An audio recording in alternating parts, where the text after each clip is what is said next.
Is Mohammed Ibrahim Panwala. I am teaching O and A level business studies. बेटा आज हमारा जो डेमो है, थोड़ी सी इंट्रोडक्टरी क्लास है कि बिजनेस हम पढ़ेंगे कैसे। ठीक है। आपको पूरे इस साल के सफर में जो जो चीजें होंगी, कुछ चीजें मैं आपको बताऊंगा कि मैं क्या क्या चीजें आपको प्रोवाइड करूंगा। बिजनेस हमारा जो कोर्स डिजाइन हुआ है वो किस बेसिस पे डिजाइन हुआ है, जो सब्जेक्ट है उसके अंदर जो टॉपिक्स रखे गए हैं वो क्या क्या है और किन वजहों से रखे गए हैं। ठीक है। फिर इसके बाद मैं आपको ये बताऊंगा कि हम लोग यानी पढ़ेंगे कैसे, प्लानर दूंगा आपको। फिर इसके बाद आपको मैं ये बताऊंगा कि टॉपिकल पास पेपर्स हम किस तरीके से करेंगे, पढ़ने का तरीका समझा दूंगा।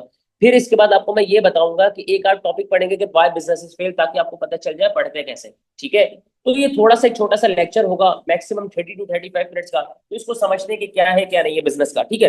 देखो, हमारा कोर्स है business, O level business studies. 7115, ये रूफ पेपर में आपको जब आप जाएंगे तो आपको ये कोर्स मिलेगा, जिसकी वजह से आप उसके सर्च करेंगे, या तो बिजनेस स्टडीज सर्च करें या 7115 आप सर्च करेंगे तो आपको ये पूरे पास पेपर्स मिल जाएंगे। अच्छा, अब सबसे पहले स्टार्ट करते हैं। सबसे पहले हम ये समझते हैं कि भाई बिजनेस स्टडीज जो हम पढ़ रहे हैं उसका क्या रीजन है, उसके जो सब्जेक्ट्स हैं यानी जो हमारे जो चैप्टर्स रखे गए हैं जिनको सेक्शंस कहते हैं वो किन वजहों से रखे गए हैं। देखो एक बात याद रखना, एक बात समझना। देखो हम पढ़ रहे हैं बिजनेस स्टडीज, आप लोग अभी इकोनॉमिक्स भी पढ़ते हैं, अकाउंटिंग भी पढ़ते हैं। देखो जो इकोनॉमिक्स वाला बंदा होता है ना, हमेशा वो बात करता है अजम्पशन पे। अजम्पशन का क्या मतलब, यार अगर इन्फ्लेशन बढ़ गई, अगर ये हो गया, अगर किसी प्रोडक्ट की डिमांड बढ़ गई, अगर डिमांड कम हो गई, अगर यहां से सप्लाई अगर बढ़ गई तो यहां पर इसका कर्व इस तरीके से हो जाएगा। यानी हम जो जो चीजें पढ़ रहे हैं, जो टीचर पढ़ा रहा होगा वो आपको हमेशा जो बात करेगा वो अगर पे बात करेगा, इफ पे बात करेगा, यानी अगर ये हुआ तो ये होगा। On the other and accounting का वाला बंदा बात करेगा, अकाउंटिंग वाला बंदा बात करेगा नंबर्स पे, यार पैसे अरेंज कैसे हो रहे हैं। जब जब अकाउंट्स में जब जब हम पैसों का जिक्र करेंगे, हमारे पास एक डिपार्टमेंट याद आएगा जिसको कहते हैं फाइनेंस डिपार्टमेंट।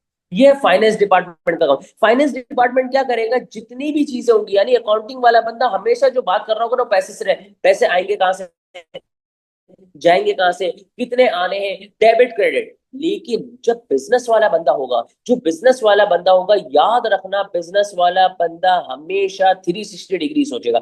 उसको क्या क्या पता होना चाहिए, उसको ये अकाउंटिंग के बारे में भी पता होना चाहिए, उसको इकोनॉमिक्स के बारे में भी पता होना चाहिए, उसको जो मुल्क में जो आपके हालात चल रहे हैं उसका भी पता होना चाहिए, उसको ये भी पता होना चाहिए कि यार इस वक्त हमारे मुल्क में बल्कि इंटरनेशनल लेवल पे कौन कौन से इश्यूज क्रिएट हो रहे हैं। अगर मेरा business for example international level पे, तो अगर इंटरनेशनल लेवल पे ये चीजें मसले आएंगे तो मेरी प्रोडक्ट रुक तो नहीं जाएगी, मेरे प्रोडक्ट पे कोई इफेक्ट तो नहीं आएगा, मेरा कस्टमर खराब तो नहीं होगा। यानी उसको अपने बिजनेस में हर चीज, उसको प्रॉफिट के बारे में भी सोचना है, उसको वेंडर मैनेजमेंट के बारे में भी सोचना है, उसको एम्प्लॉय के बारे में भी सोचना है, उसको प्रोडक्ट के बारे में भी सोचना है, उसको अपने एम्प्लॉयज की हायरिंग एंड फायरिंग भी देखनी है, उसको हर हर डिपार्टमेंट अपने हिसाब से खुद भी देखना है और खुद चलाना भी है। तो क्या मतलब है, अब आपके जहन में सवाल होगा, सर क्या ये बंदा एक ही बंदा करता है? नहीं, बंदा एक नहीं होता, ये जब लोगों को हायर करता है। देखो बिजनेस वाला बंदा लोगों को हायर करता है, तो जब वो लोगों को हायर करेगा तो उसको कुछ ना कुछ पता तो हो, अकाउंटिंग के बारे में पता हो, इकोनॉमिक्स के बारे में भी पता हो, एचआर के बारे में पता हो, तो वो बात करने में, उसको समझने में बहुत आसानी होगी। उसको प्रॉफिट, अगर बिजनेस में डाउनफॉल आया है तो उसको लेकर अप लेकर कैसे जाना है, प्रॉफिटेबिलिटी की तरफ कैसे लेकर जाना है, अपडेट रह कैसे रहना है मार्केट में, ये सारा काम क्या है, बिजनेस का। अब एक चीज समझते हैं। देखो हमारी जो बुक है उसमें कुछ सेक्शंस रखे गए हैं। ठीक है। अच्छा, अब सबसे पहले ये समझो, देखो कोई भी ऑर्गेनाइजेशन होती है, कंपनी होती है, उसके अंदर कुछ डिपार्टमेंट्स होते हैं। वो बेसिक डिपार्टमेंट कौन कौन से समझते हैं? फाइनेंस। ठीक है। और कौन सा हो सकता है? एचआर। ठीक है।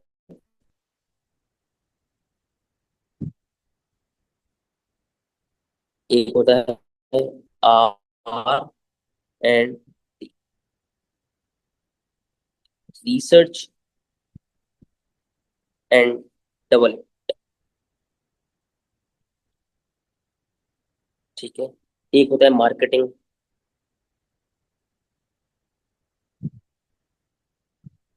एक होता है प्रोडक्शन। ये बेसिक्स थे जो मैंने आपको बताया। अब समझते हैं क्या। देखो सबसे पहले हमारे पास क्या, ये बेसिक डिपार्टमेंट है। सबसे पहले हम समझते हैं HR. HR means human resource management. इस डिपार्टमेंट का काम क्या है? देखो, एम्प्लॉइज से रिलेटेड जितने भी ऑर्गेनाइजेशन में इश्यूज होंगे ना, वो सारे ये लोग डिसाइड करेंगे। फॉर एग्जांपल, लोगों की हायरिंग करनी है, ये लोग होंगे। लोगों की फायरिंग करनी है, ये लोग होंगे। फॉर एग्जांपल, अगर एम्प्लॉइज की ट्रेनिंग करवानी है, ये लोग अवेलेबल होंगे। एम्प्लॉइज की सैलरीज इशू करनी है, ये लोग होंगे। एम्प्लॉइज की सैलरी डिडक्ट करनी है, ये लोग होंगे। यानी एम्प्लॉइज से रिलेटेड जितने मसले मसाइल होंगे ना, अगर आपको एक लाइन में HR को डिफाइन करूं तो इसका मतलब ये होगा, हाउ टू मैनेज पीपल। यानी हाउ टू, यानी लोगों को चलाना कैसे, हाउ टू मैनेज पीपल, यानी लोगों को चलाना कैसे। ये किसका काम है? HR का काम है। Production department, sir production department का मतलब ये होता है हाउ टू मेक इट, यानी आपका प्रोडक्ट बनेगा कैसे।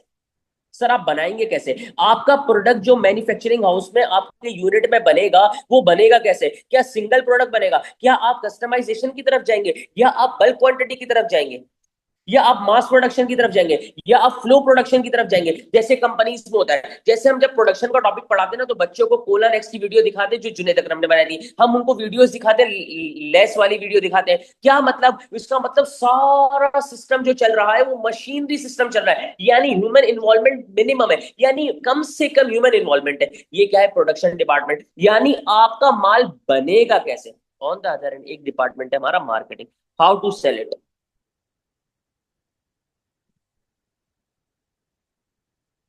यानी आपका प्रोडक्ट बिकेगा कैसे, यानी कस्टमर तक अवेयरनेस कैसे जाएगी। यानी आपका प्रोडक्ट जो बन रहा है, बेस्ट प्रोडक्ट बन रहा है, बहुत अच्छी चीज बन रही है, लेकिन ये अच्छी चीज कस्टमर तक कैसे पहुंचेगी? ये अच्छी चीज कस्टमर को कौन बताएगा? ये मार्केटिंग वाले बताएंगे। आपके प्रोडक्ट में क्या यूनिकनेस है, वो आपको कौन बताएगा? मार्केटिंग टीम कस्टमर तक पहुंचाएगी। आपको काम कैसे करना है, ये मार्केटिंग पे आप सेक्शन में आप पढ़ेंगे। आपको ऑनलाइन करना है या ऑफलाइन करना है, ये मार्केटिंग में सेक्शन में आप पढ़ेंगे। अगर ऑनलाइन करेंगे तो उसके थ्रेट क्या है, इसकी अपॉर्चुनिटीज क्या है, जिसको हमारी लैंग्वेज में आजकल कहा जाता है ई कॉमर्स। क्या कहा जाता है? जैसे आजकल बीच में कोविड आया था ना, तो कोविड में हवा चल रही थी ई कॉमर्स करना चाहिए यार, ई कॉमर्स में बहुत फायदा है, नो डाउट ई कॉमर्स में बहुत फायदा है, लेकिन उसकी क्या अपॉर्चुनिटीज है?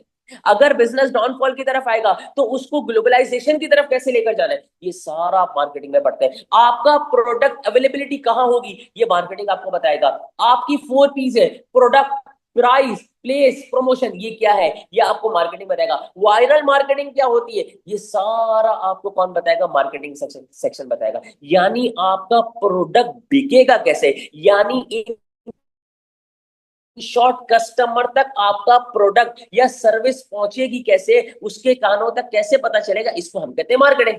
बात समझ आ रही है? एक हमारे पास डिपार्टमेंट है research and development. Research and development department का काम होता है, ये वो डिपार्टमेंट होता है जो अपने कॉम्पिटिटर्स या मार्केट के ट्रेंड्स को फॉलो करते हैं और देखते हैं यार इस वक्त मार्केट डायनेमिक्स कहाँ जा रहे हैं, मार्केट क्या डिमांड कर रही है, कस्टमर क्या डिमांड कर रहा है, कस्टमर को अपने बिजनेस को किस तरीके से रन करना है। ये रिसर्च एंड डेवलपमेंट का काम। फाइनेंस का काम क्या है? Finance, all the thing related to money, all the thing related to money, finance. यानी जब जब आप पैसों का नाम सुनेंगे ना, आपके जहन में एक डिपार्टमेंट याद आएगा जिसको हम कहते हैं फाइनेंस डिपार्टमेंट। बात समझ आ रही है? ये है एक हमारा छोटा सा इंट्रोडक्शन, यानी हमारे क्या कहते हैं, डिपार्टमेंट। अच्छा सर, ये आपने डिपार्टमेंट क्यों बताया? एक तो मैंने इसलिए बताया कि हम इसको सेक्शन से लिख करेंगे हमारे बुक कोड से। दूसरा, देखो ये 6 फुट का जिस्म जो है ना, इसको चलने के लिए भी ना सारे ऑर्गन्स का कनेक्टेड होना जरूरी है। अगर ये कनेक्टेड नहीं है तो आपका जिस्म भी वर्किंग में नहीं होगा। तो मुझे एक बात बताओ, इतना बड़ा बिजनेस अगर ये वर्किंग में नहीं होगा, यानी ये कनेक्टेड नहीं होगा, तो आप वर्किंग कैसे करेंगे? सर एग्जांपल दे सकते हैं? बिल्कुल दे सकते हैं, सुनना। For example, research and development ने एक प्रोडक्ट निकाली, बोला यार अगर ये करंट विंटर हमारे पास जो आ रहा है, विंटर वेकेशन, इसमें हम विंटर में नए आर्टिकल्स निकालते हैं। बोला बहुत अच्छी बात है। विंटर आर्टिकल निकालने के लिए उन्होंने क्या किया, उन्होंने प्रोडक्शन को बोला देखो इस तरीके से हम लोग आर्टिकल निकालने। बोला कोई मसले की बात नहीं है। बोला हम लोग इसके लिए रॉ मटेरियल ऑर्डर कर देते हैं। बोला सही है। बोला लेकिन इसको बनाने के लिए एक स्पेशलिस्ट बंदा चाहिए होगा। बोला बंदा कौन अरेंज करेगा? बोला उसके लिए हमें कॉन्टेक्ट करना पड़ेगा HR से। HR ने बंदे की अरेंजमेंट करना शुरू कर दी। ऑन द अदर एंड क्या हुआ, मार्केटिंग टीम ने बोला हम इसमें क्रिएटिव्स बनाते हैं, इसमें एड्स चलाते हैं, इसमें बजट लगाएंगे, फिर वर्किंग करते हैं। अब अचानक क्या हुआ, प्रोडक्शन ने ऑर्डर कर दिया, ठीक है, HR ने बंदा ढूंढना, शुरू कर दिया। अब ये लोग गए फाइनेंस के पास, बोला फाइनेंस को, बोला पैसे दो। फाइनेंस ने बोला where are you right now, बोला क्या बताओ। बोला तुम लोगों ने ये किससे पूछकर इतना बड़ा डिसीजन ले लिया कि नया प्रोडक्ट मार्केट में आएगा, हम लोग इसके साथ ये करेंगे, बजट वगैरह सब अप्रूव कर लिया। मैं डिसाइड करूंगा कि हमारी मार्केट यानी हमारी कंपनी इस पोजीशन पे है कि ये नई चीज अफोर्ड कर सके। बोला राइट नाउ हमारी कंपनी में इस वक्त ये पोजीशन ही नहीं है कि हम नया बंदा अफोर्ड कर सके और नए ट्रेंड को फॉलो कर सके। बोला कैसे मैनेज करेंगे। बोला कंपनी की तो पोजीशन ही ऐसी नहीं है। बोला फाइनेंस पोजीशन इतनी अच्छी नहीं है। अब मुझे एक बात बताओ, इन्होंने जितनी मेहनत की सारी जाया चली है, अगर ये सारे एक साथ कनेक्टेड होते तो क्या ये मामला होता, उसी वक्त ये मामला रुक जाता। तो कहा जाता है कि भाई एक बिजनेस की सक्सेस के लिए जितने भी डिपार्टमेंट्स होंगे ना, उन सबका लिंक होना बहुत जरूरी है, उन सबका एक साथ होना बहुत जरूरी है, उन सबका एक पेज पे होना बहुत जरूरी है। अगर ये एक पेज पे नहीं होंगे ना, तो याद रखना कोई और डायरेक्शन में सोच रहा होगा, कोई और डायरेक्शन। इनका सोचने का तरीका भी एक होना चाहिए, विजन भी एक होना चाहिए, मिशन भी एक होना चाहिए, सब जाकर ये लोग आगे सक्सीड होते हैं, आगे कामयाब होते हैं। बात समझ आ रही है कि नहीं आ रही। ये एक था। अच्छा, अब आ जाओ। सर आपने ये तो बता दिया, अब हमें एक बात बताएं, अब आपके टॉपिक्स कौन से हैं समझते हैं। सेक्शन हमारे पास पहला सेक्शन आता है understanding the business activity. Sir ये क्या है अंडरस्टैंडिंग द बिजनेस एक्टिविटी? का मतलब ये है हम लोग इस चैप्टर में, इस सेक्शन में बहुत सारी चीजें पढ़ते हैं, बिल्कुल बेसिक्स। नीड क्या है, वांट क्या है, अपॉर्चुनिटी कॉस्ट क्या है, फैक्टर्स ऑफ प्रोडक्शन क्या है, ठीक है, व्हाई बिजनेस बिजनेस फेल क्यों होते हैं वो क्या है। फिर इसके बाद सॉरी, फिर हम लोग और क्या पढ़ते हैं, हम लोग इससे पढ़ते हैं बहुत सारे बिजनेस स्मॉल रह जाते हैं, छोटे रह जाते हैं। क्यों छोटे रह जाते हैं भाई?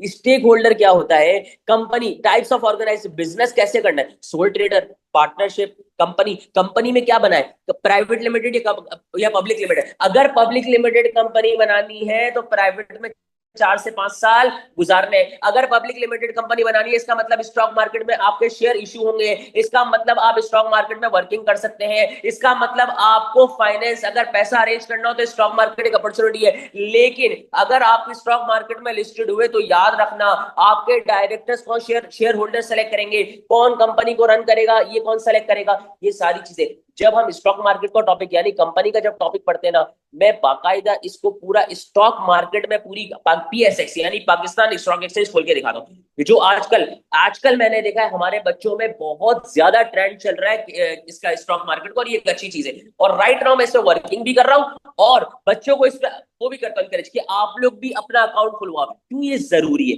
बात समझ आए? हम पीएसएक्स को डिस्कस करते हैं। अच्छा, स्टेक होल्डर क्या, स्टेक होल्डर क्या यानी आपके बिजनेस से कौन कौन लोग इफेक्ट करेंगे, यानी अच्छा इफेक्ट मींस पॉजिटिव और नेगेटिव, नॉट पॉजिटिव। हमेशा याद रखना इफेक्ट का मतलब पॉजिटिव और नेगेटिव, यानी कुछ को फायदा होगा कुछ को नुकसान होगा। ये हम लोग पढ़ने की कोशिश करते हैं सेक्शन नंबर 1 में। अच्छा, दूसरा हमारे पास आता है पीपल इन बिजनेस में, यानी एचआर, यानी इस डिपार्टमेंट का लिंक, यानी इस चैप्टर का, इस सेक्शन का लिंक किससे, एचआर से। यानी हाउ टू मैनेज पीपल, यानी लोगों को चलाना कैसे, ठीक है। मार्केटिंग इटसेल्फ ये बता रहा है कि मार्केटिंग क्या है, यानी इसे पूरा डिपार्टमेंट क्या है, मार्केटिंग, यानी आपका प्रोडक्ट सेल कैसे होगा, कस्टमर तक अवेयरनेस कैसे जाएगी। ऑपरेशन मैनेजमेंट आपका लिंक करता है प्रोडक्शन डिपार्टमेंट से, ठीक है। एक हमारे पास आता है फाइनेंस, ये तो सबको पता ही है यार, all the things related to money, यानी इसके अंदर हम लोगों को बैंक से लोन लेना है, यानी पैसे अरेंज करने हैं तो कैसे अरेंज होंगे, बैंक से लोन लेने हैं, अपने शेयर इशू करने हैं, डिबेंचर्स इशू करने हैं, क्या करेंगे। ये सारी जो हैवी टर्म्स है ना, ये हम इंशाल्लाह कोर्स में पढ़ेंगे। लेकिन इसका अंदर जितनी भी चीजें ना, सारी पैसे, यानी हर क्लास में पैसों की बात करोगे, कैश फ्लो, यानी यहां से कैश आएगा तो वहां कैश जाएगा, यानी कैश को कैसे मैनेज करना है, ये सारी चीजें। On the other hand section number 4 होगा, उसके अंदर हम पैसों की इतनी बात नहीं करेंगे, उसके अंदर हम बात करेंगे मटेरियल की, प्रोडक्ट की। यानी अगर मेरे पास एक्सेस इन्वेंट्री हो गई तो क्या होगा, ये उसमें हम डिस्कस करते हैं। कराची में इम्तियाज स्टोर बहुत मशहूर है, उसको डिस्कस करते हैं कि यार अगर इम्तियाज स्टोर की इन्वेंट्री ज्यादा हो गई, रमजान में इन्वेंट्री का मटेरियल बहुत ज्यादा लगा है, सुपर मार्केट को डिस्कस करते हैं, ये बहुत एक फायदा होता है, ठीक है। एक्सटर्नल इश्यूज, एक्सटर्नल इश्यूज का मतलब ये होता है, देखो इंसान को अल्लाह ताला ने ऐसा बनाया है कि कुछ चीजें उसके इख्तियार में, कुछ चीजें उसके इख्तियार में नहीं है। ये वो टॉपिक है जिसको हम डिस्कस करते हैं, जिसके अंदर हम ये चीजें पढ़ते हैं कि भाई इस वजह से आपका बिजनेस इफेक्ट करता है, लेकिन ये वो चीजें हैं जिसको आप कंट्रोल नहीं कर सकते। सर एग्जाम्पल दे सकते हैं, अगर महंगाई हो गई तो आप क्या करेंगे भाई? अगर बारिश हो गई तो आप क्या करेंगे? आप तो कुछ कर ही नहीं सकते। कुछ अरसा पहले एक वबा आई थी जिसकी वजह से पूरी दुनिया इफेक्ट हो गई थी, कौन सी थी? कोविड 19। वहां पर क्या हुआ भाई? यही तो मसला आया, कोविड 19। यही तो मसला आया क्या, कि भाई लोग माल बेचना चाह रहे हैं, लोग खरीदना चाह रहे हैं, लेकिन कोई भी नहीं है खरीदने के लिए और बेचने के लिए। क्या मसला है भाई? मसला यह है कि एक पूरी साइकिल रुक गई है, एक ऐसी वबा फैल गई है जिसकी वजह से कुछ काम नहीं हो पा रहा। इसको कहते हैं एक्सटर्नल इश्यूज। बात समझ आ रही है मेरे शहजादों? ये एक था हमारा छोटा सा इंट्रोडक्टरी पार्ट, ये हमारे सेक्शंस है। टोटल इसके अंदर हम लोगों ने 28 चैप्टर्स पढ़ने, कितने? और एक बात याद रखना, 28 सुन के परेशान नहीं हो जाना मेरे शहजादों, ये बहुत आसान है। मैं आपको प्लानर दूंगा ना, तो आप लोगों को पता भी चल जाएगा सर इसको कैसे लेकर चलना है, ठीक है? अच्छा, अब आ जाओ paper pattern. Sir paper pattern क्या है? आ जाओ पेपर पैटर्न क्या है। पेपर पैटर्न हमें ये चीज बता रहा है, ठीक है? पेपर पैटर्न, बिस्मिल्लाहिर्रहमानिर्रहीम, हमारे पास होता है P1 और ये होता है P2, ठीक है? अच्छा सर, क्या फर्क है, क्या मामला है, वो समझते हैं थोड़ा सा। सर यहां पर मार्क्स होते हैं 80,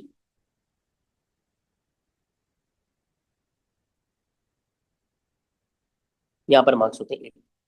टाइम 90 मिनट्स, यानी 1.5 आवर। यहां पर भी टाइम 1.5 आवर्स। आप समझना, बिजनेस में सबसे अच्छी ब्यूटी पता है क्या है? इसके अंदर पहली चीज तो ये समझ लो, एमसीक्यूज नहीं आते। जैसे इकोनॉमिक्स में एमसीक्यूज आते हैं, मैथ्स में एमसीक्यूज आते हैं, अकाउंटिंग में एमसीक्यूज, इसमें एमसीक्यूज नहीं आते।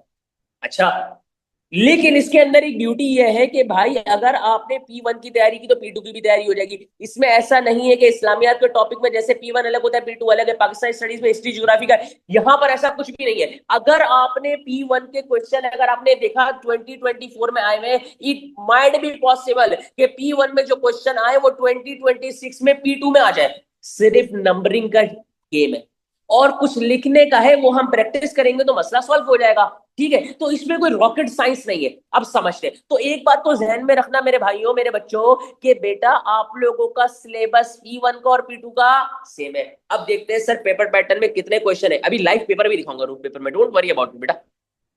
हम लोगों ने बोला each question there are 4 case study, 4 small case study, ठीक है?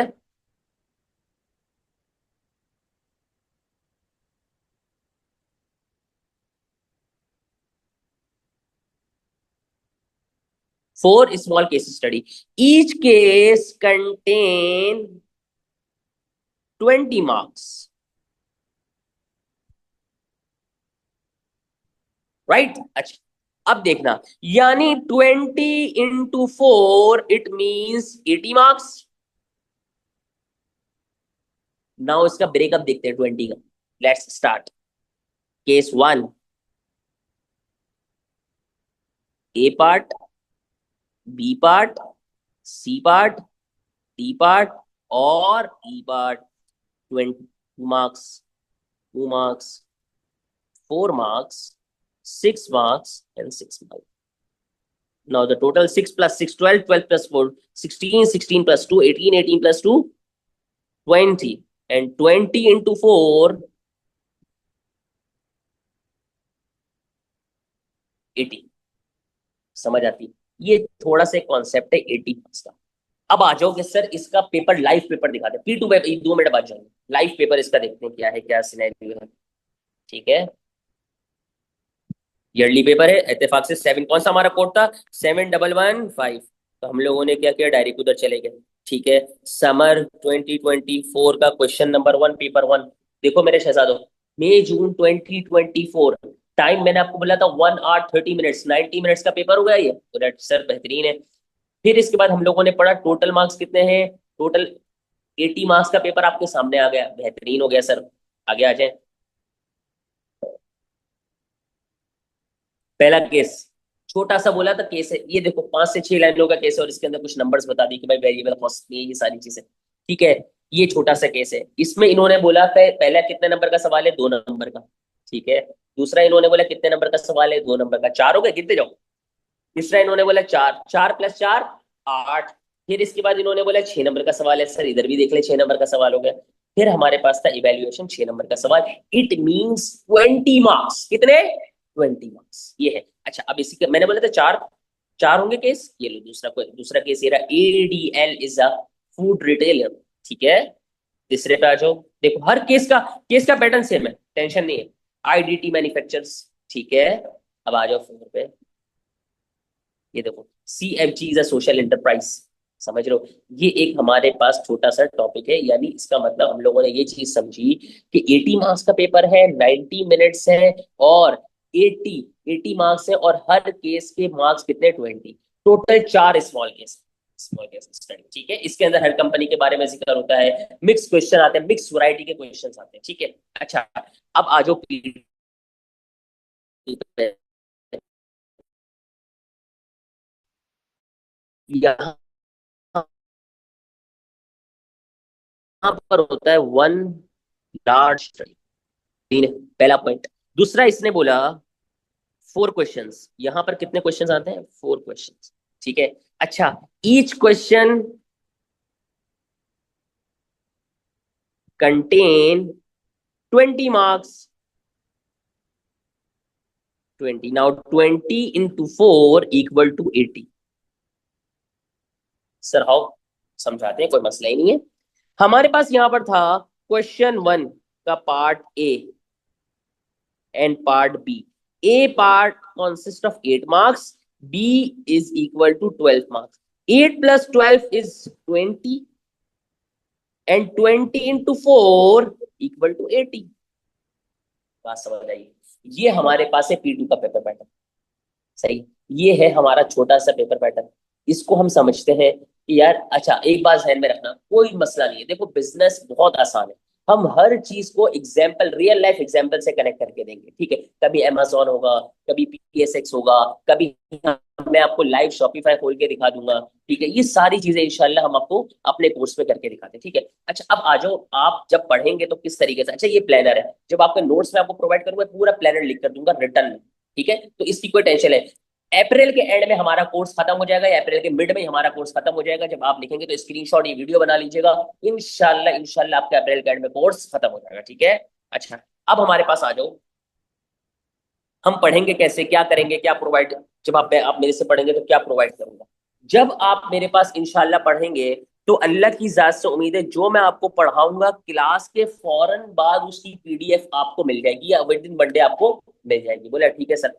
PDF आपको मिल गई, आपने वो PDF अपनी कॉपी में उतारनी है। बल्ले आपको मिल गई है, लेकिन आपको अपनी कॉपी में उतारना है। जो मैं लेक्चर दूंगा वो भी आपको अपनी कॉपी में उतारना है।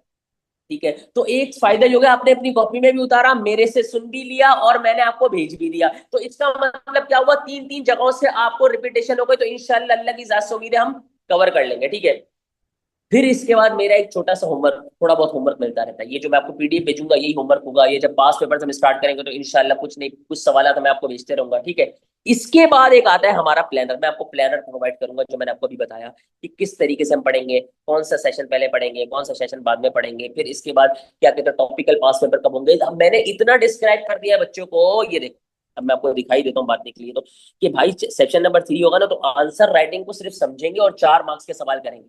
तो 4 मार्क्स के सवाल के लिए पूरा अलग पैटर्न है, 6 मार्क्स के सवाल के लिए अलग है, 2 मार्क्स के लिए अलग है। भाई महीने अलग कर दिए ताकि मसला ही ना हो। और एक दफा ये आंसर राइटिंग पेपर पैटर्न पे चढ़ गए ना, तो इंशाल्लाह अल्लाह की जात से उम्मीद है कोई मसला ही नहीं होगा। सिर्फ लिखना आना है। और आपको देखो, बच्चों को बिजनेस में आसान क्या, बच्चे फंसते कहाँ है कि आंसर राइटिंग में। इंशाल्लाह हम आंसर राइटिंग की इतनी प्रैक्टिस करेंगे कि आपको मजा आ जाएगा इंशाल्लाह। बात समझ आ रही है? अच्छा, फिर हम करेंगे टॉपिकल पास पेपर। टॉपिकल पास पेपर्स आपको प्रोवाइड होंगे। टॉपिकल पास पेपर का मतलब है आपको जो जो यानी 5 से 6 साल के जो टॉपिक वाइज है, जो हमने टॉपिक पढ़ा है उसी से रिलेटेड आपको क्वेश्चंस होंगे, ताकि आपको बाद में जब ईयरली करने बैठो तो मसला ना हो। हम ईयरली पे जाते हैं एंड में, पहले बच्चों को बोलते टॉपिकल। जब वो टॉपिकल में इतना अवेयर हो जाते हैं ना, फिर आ जाओ बिस्मिल्लाह करते हैं। टॉपिकल पास पेपर का भी एक डेमो भी दिखाऊंगा, फिर हम करवाते हैं ईयरली पास पेपर्स। ठीक है, फिर इसके बाद हमारे पास जो आप अभी क्लास ले रहे हैं इसकी रिकॉर्डिंग आपको इंशाल्लाह मिल जाएगी। इसमें जो बच्चों ने क्लास अटेंड की है वो गूगल एक्सेस पे, गूगल ड्राइव पे आपको मिल जाएगी। लेकिन ये बात यहाँ पर कंडीशन है मेरे शहजादों, अगर कोई बच्चा ये सोच रहा है कि यार मैं अगर क्लास नहीं लूंगा मुझे रिकॉर्डिंग मिल जाएगी, नो एंड नेवर। उधर मेरा कॉपरेट नहीं होगा। मेरा कॉपरेट हमेशा उस बच्चे के साथ होता है जो बच्चा मेरे साथ कॉपरेट करता है। अगर बच्चा कॉपरेट नहीं करता मैं भी कॉपरेट नहीं करता। पेपर की आखिरी रात तक मैं आपके साथ सपोर्ट में रहूंगा। इनफैक्ट आप जब सेंटर पहुंचेंगे, सेंटर पहुंचने से भी पहले मुझे मैसेज करेंगे, इंशाल्लाह मैं आपको जवाब दूंगा। लास्ट ईयर के बच्चों से पूछ लेना, मैं पूरी रात आपके लिए जागूंगा। मेरा ये व्हाट्सएप आपके पास सपोर्ट में रहेगा, आखिरी रात तक रहेगा। लेकिन आपका सपोर्ट ज्यादा जरूरी है, फिर मेरा सपोर्ट होगा। ठीक है, रिकॉर्डिंग लेक्चर होंगे हमारे, मंथली टेस्ट होंगे। ठीक है, टेस्ट का रिकॉर्ड आपके घर वालों को मैं भेजूंगा, ग्रुप्स बने हुए होंगे, उसके अंदर आपको पता चलेगा कि किसके टेस्ट में किसका स्कोर है। रिवीजन इन व्हाट्सएप, ये एक चीज समझो। ये क्या, हमारा जब एक सेशन खत्म होने वाला होता है, ये हम लोग थोड़ा सा आगे बढ़ते हैं तो हम एक दिन व्हाट्सएप ग्रुप पे चैटिंग करते हैं। क्या रात को 10 बजे सारे जितने भी ग्रुप के मेंबर है एक्टिव हो जाते हैं। वो क्या करते हैं, हमारा एक टाइम डिसाइड होता है, मैं सवाल थ्रो करता हूँ। फॉर एग्जाम्पल आयशा ने जवाब दिया, फॉर एग्जाम्पल मैंने बोला राइट एनी 2 पॉइंट्स के how to government support business startup. किसी ने 2 पॉइंट भेजे, 2 पॉइंट जो आयशा ने भेजे थे उसने क्या कहते हैं अरीब ने कुछ और भेज दिए, 2 पॉइंट किसी और ने कुछ और भेज दिए, 2 पॉइंट किसी और ने सलमान ने कुछ और भेज दिए। आयशा के जहन में 2 पॉइंट थे, लेकिन जब उसने दूसरों के मैसेजेस पढ़े तो ऑटोमेटिकली अब उसके पॉइंट कितने जहन में हो गए, 6। मैंने फॉर एग्जाम्पल बोला भाई डेफिनेशन बताओ, डेफिनेशन 4 बच्चों ने डिफरेंट लिखकर भेजी। जी एक बात बताओ, जब बच्चे आपस में कंपटीशन देखते ना वो पढ़ना शुरू करते हैं। और ये मैंने लास्ट ईयर अपनी वर्कशॉप में रखा था, बच्चों ने बोला लिटरली सर बहुत फायदा हुआ, 2 और 4 नंबर के सवाल हमारे यूं सॉल्व हो जाएंगे। बात समझ, अक्सर कैलकुलेशन के सवाल भी होते हैं, बच्चा ठक करके दिमाग चलना शुरू होता है, कैलकुलेशन नहीं करना होता। तो ये व्हाट्सएप पे फायदा ये होता है, आप मेरे साथ सपोर्ट पे रहोगे, व्हाट्सएप पे मुझे जवाब दोगे। और इसके अलावा आपका 24/7 अगर आपको कोई इशू है, कोई मसला जो मैंने पढ़ाया नहीं समझ आ रहा, अपने क्लास के बाद बोला मैं आपको समझा दूंगा, नो इशू। बात समझ आ रही है कि नहीं? ये मेरा छोटा सा ये वाली चीजें मैं आपको प्रोवाइड करूंगा। अच्छा, अब टॉपिकल पास पेपर से मैं आपको बता देता हूँ। ये देखो, ये एक सेक्शन 1 का हमारा टॉपिकल पास पेपर है। ये देखो, डिफाइन एंटरप्रेन्योर, ठीक है, बिजनेस प्लान, ये देखो 2-2 नंबर के सवाल अलग किए हुए। ठीक है, फिर 6 नंबर के सवाल अलग किए हुए। क्या मतलब है इसका, पहले हम 2 नंबर के सवाल करेंगे ताकि बच्चा लिखने में आ जाए बिजनेस प्लान क्या है। ठीक है, फिर इसके बाद हम लोगों ने 2 नंबर के सवाल को सारे सॉल्व करने के बाद फिर हम 4 नंबर के सवाल, ये पूरा हम लोगों ने जो बनाया है ना, ये सेक्शन 1 का बनाया है। बच्चा 2-2 नंबर के सवाल करेगा, उसका कॉन्फिडेंस बिल्ड हो जाएगा, फिर 4 पे करेगा, फिर 6 पे करेगा, फिर उस पे के बाद ऊपर जाएगा, फिर हम P2 की तरफ जाएंगे।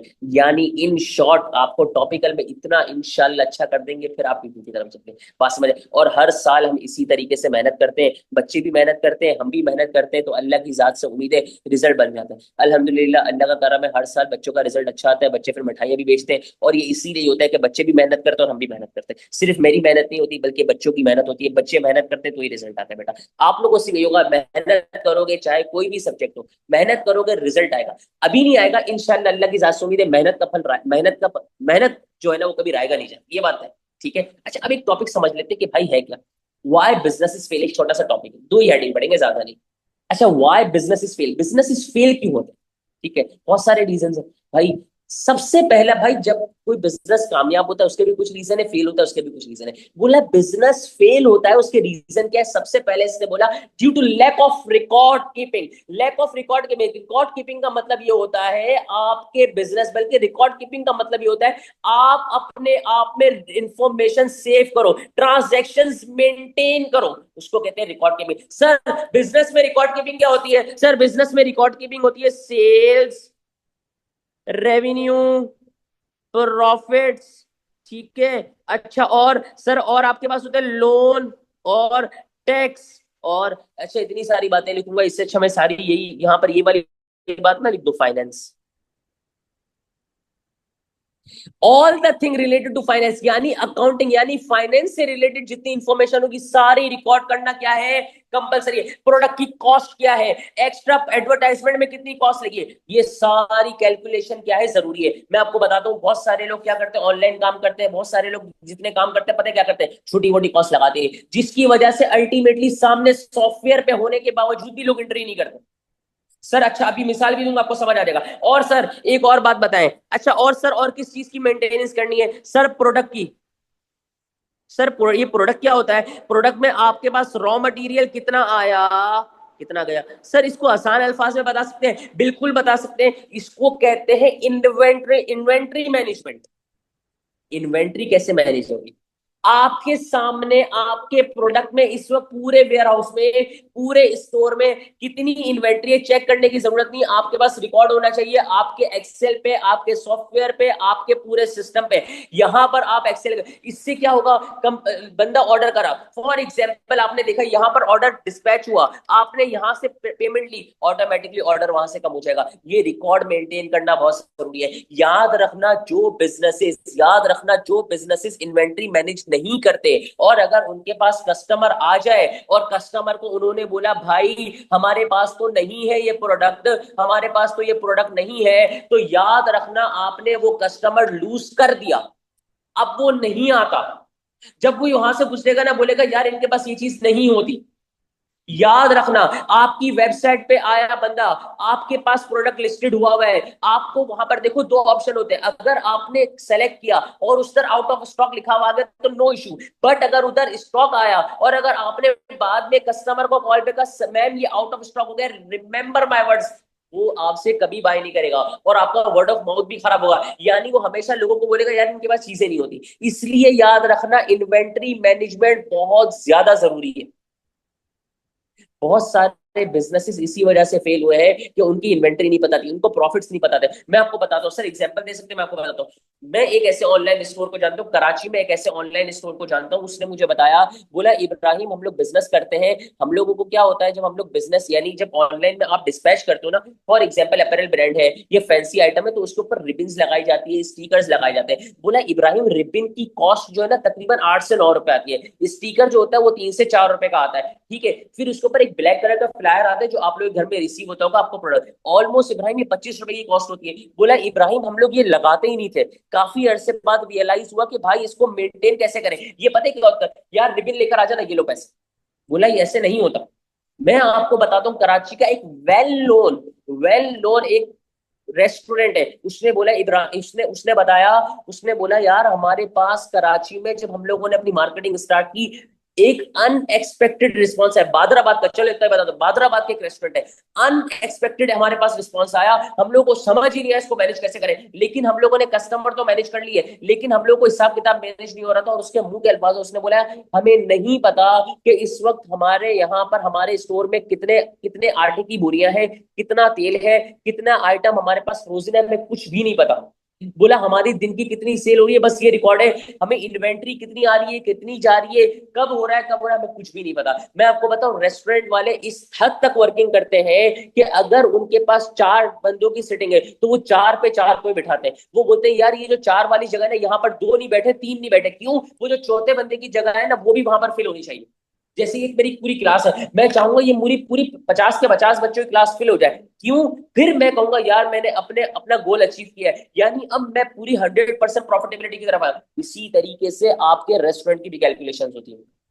तो याद रखना, रिकॉर्ड कीपिंग का मतलब होता है हर हर चीज पे आपकी नजर हो कि पैसा आ कहां से रहा है, पैसा जा कहां रहा है। अगर चीज आ रही है तो उसकी भी रिकॉर्ड होनी चाहिए, चीज जा रही है उसकी भी रिकॉर्ड होनी चाहिए। बात समझ आ रही है? अगर आप ये नहीं करते तो आप याद रखना बिजनेस को ताला लगाने के लिए आप रेडी रहेंगे। दूसरा, lack of market demand. Lack of market demand का क्या मतलब है? इसका मतलब यह है राइट नाउ कस्टमर आपके प्रोडक्ट या सर्विस में इंटरेस्टेड नहीं है। माजरत के साथ, क्या रीजन हो सकते हैं कि भाई आपका प्रोडक्ट और के रीजन वो आपके अवेलेबल वो नहीं है, इंटरेस्टेड नहीं है? सर इसके बहुत सारे रीजन है। एक रीजन ये हो सकता है कि भाई आपका प्रोडक्ट जो है वो पुराना हो गया है। अपैरल इंडस्ट्री में बहुत सारी चीजें होती है अगर पुरानी हो जाए तो वो नहीं चलती। आपने देखा होगा खासकर स्पेशली लेडीज में, लेडीज अपैरल में सफायर हो गया, सना सफीना हो गया, ये जितने भी ब्रांड है, बुनेजा हो गया, स्टाइलो हो गया, ये जितने भी ब्रांड्स है ना, ये साल में 3 से 4 सेल लगाते हैं। क्यों? इनसे पूछा गया क्यों, बोला भाई मसला ये है कि जो विंटर के आर्टिकल्स हैं, अगर हमने विंटर के बाद अगर इनको नहीं, विंटर के एंड में अगर इनको सेल नहीं किया तो इनका नुकसान, सबसे बड़ा नुकसान तो ये है कि भाई ये नेक्स्ट ईयर सेल होंगे या नहीं होंगे, पहला सबसे बड़ा मसला। तो इन्होंने बोला कि भाई इसको सेल करो, जब सेल कर देंगे तो इनके पास अल्टीमेटली कैश आ जाएगा। वो कैश क्या करेंगे? नेक्स्ट जो सीजन आ रहा है उसके लिए प्रिपेयर होंगे, उनको कैश तो चाहिए ना। पहला बोला यार जो दुकान पे यानी शॉप पे जो वेयर हाउस में ये चीज पड़ी हुई है, ये जब तक निकलेगी नहीं तो दूसरी आएगी कैसे। बोला ये मसला, तो बोला इस वजह से हम लोगों को ये चीज मेंटेन करनी पड़ती है, लेकिन इसका मेन रीजन एक ये होता है कि अगर ये आउटडेटेड हो गया तो फिर मसला हो जाएगा। बहुत एक और, आप मार्केट में इंटर होते हैं विदाउट एनी रिसर्च। क्या मतलब सर विदाउट एनी रिसर्च? इसका मतलब ये देखो, मैं लंदन गया फॉर एग्जांपल, मैं लंदन गया, मैंने बोला यार वहां पर मैंने एक जैकेट देखी, मैंने बोला क्या बात है सुभान अल्लाह, मैंने कहा जैकेट देखी, मैंने कहा यार ये तो -10 सेंटीग्रेड पे भी ये सर्वाइव कर जाएगा बंदा। मैंने कहा यार ये है भी चीज सस्ती, कराची में बहुत बिकेगी। बोला क्या बात है, मैंने यहां से कराची मंगवाई, लोगों ने देखकर बोला सुभान अल्लाह क्या चीज है, प्रोडक्ट बहुत अच्छा, प्राइस बहुत अच्छी, मटीरियल आउट क्लास, लेकिन बिका नहीं। बोला क्यों नहीं बिका? पता ये चला कि भाई प्रोडक्ट बहुत अच्छा है, लेकिन कराची में -10 सेंटीग्रेड जाता कब है? तो बोला ये तो प्रॉब्लम है। तो इसका मतलब ये हुआ, ये बात समझ आई कि प्रोडक्ट अच्छा होगा और डिमांड नहीं होगी तो भी फेल हो जाएगा। प्रोडक्ट से पहले आपको डिमांड पता होनी चाहिए, या तो डिमांड क्रिएट करनी पड़ेगी, ठीक है, या तो डिमांड पहले से हो, और या तो अगर आप आउटडेटेड हो गए तो याद रखना आपने अपने आप को टाइम टू टाइम अपडेट नहीं किया तो आप सरवाइव नहीं कर सकते। सर इसकी मिसाल दे सकते हैं, इसकी मिसाल दे सकते हैं नोकिया। आज नोकिया का नामो निशान भी नहीं, उसने टाइम टू टाइम अपने आप को अपडेट नहीं किया। ऐसा ही है, अगर वो टाइम टू टाइम अपने आप को अपडेट करता तो आज क्या मार्केट लीडर जैसे पहले था आज भी होता। पहले लोग नोकिया के, वो नोकिया ने कहा हम हार्डवेयर पे खेलेंगे, बोला ठीक है, हार्डवेयर पे क्या किया उन्होंने, उन्होंने क्या हार्डवेयर पे खेला, बाकायदा उन्होंने हार्डवेयर पे बहुत वर्किंग की, 3310 11 12 छत से फेंको टूटता ही नहीं था, लिटरली नहीं टूटता था। इस पीछे वर्किंग कर रहे कौन? आपके वर्किंग कर रहे थे एंड्रॉइड एप्पल। उन्होंने अपनी वर्किंग शुरू की, वर्किंग करते करते इन्होंने सॉफ्टवेयर पे वर्किंग की। उन्होंने बोला, उसको लोगों ने बोला आप वर्किंग करो, बोला नहीं हम लोग अपने हिसाब से चलेंगे। आज देख लो नोकिया का नाम वो निशान भी नहीं है, और ये एप्पल और ने राज किया हुआ है। तो कहने का मकसद सिर्फ इतना है कि अगर आपने अपने आप को टाइम टू टाइम अपडेट नहीं किया तो आप सरवाइव नहीं कर सकते। समझ आ रही है बात? इसी तरीके से आपको डे बाय डे पेपर में तैयारी में भी अपडेट रहना पड़ता है। ठीक है बेटा, ये था हमारा आज का छोटा सा टॉपिक, छोटा सा डेमो, छोटा सा समझाने का टॉपिक था, ये समझा दिया। कोई भी क्वेश्चन हो, कोई भी मसला हो, जस्ट मैसेज में बेटा। ठीक है बेटा, अल्लाह हाफिज, फी अमानिल्लाह, दुआ में याद रखिएगा। थैंक यू सो मच, अस्सलाम वालेकुम।